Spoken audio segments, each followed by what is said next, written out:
there's a second story here, Charlie, which is that there's something going on. I at Fox and a few other right wing sites where people like you and me have become a beat.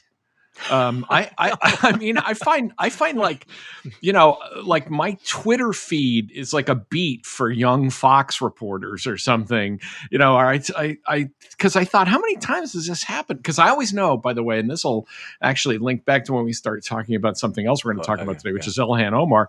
But, I always know when Fox has mentioned me because I start getting a bunch of really crazy and threatening emails. And there's like a half a dozen stories that are just Fox stories about something I tweeted where then I was nuked, roasted, destroyed, obliterated, whatever it is. And it's this really weird part of the right-wing ecosphere that they just sort of, watch the never Trumpers and make stories that I was, strangely enough, I was quoted approvingly. It's funny that you were quoted approvingly in Fox. I was quoted approvingly in the New York Post, a place that normally hates me, because I was critical of a book about AOC, about Alexandria Ocasio-Cortez.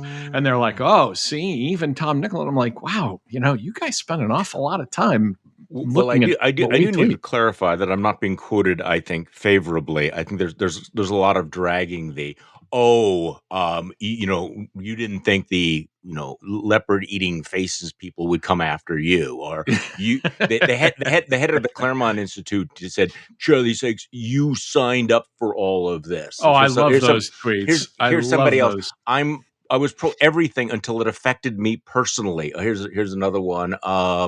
Let's see. Where exactly did you think those stances were going to lead? So were mandates fine when it was just people getting fired from their jobs, but locking them up is a step too far?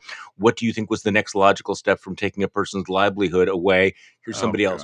You mean you were pro jackboot on the throats of others, just not on yours? You reap what you sow. So this is kind of the theme. Here's another one.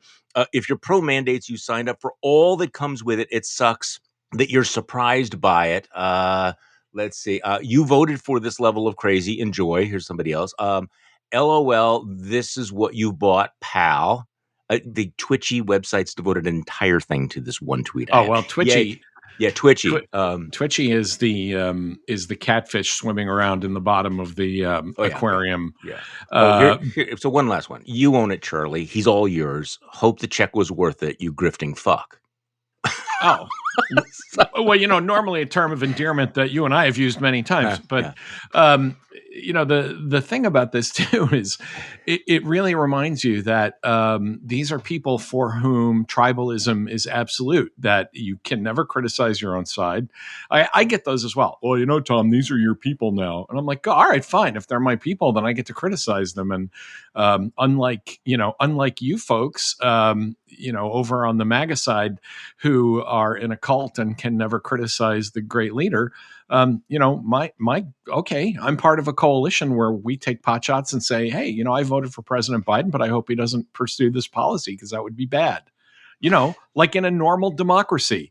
Well, I think your next book should be The Death of Nuance. We've done The Death of Expertise, but the whole notion that if you're for some mandates, you must be for all mandates. I mean, this is the logic, right?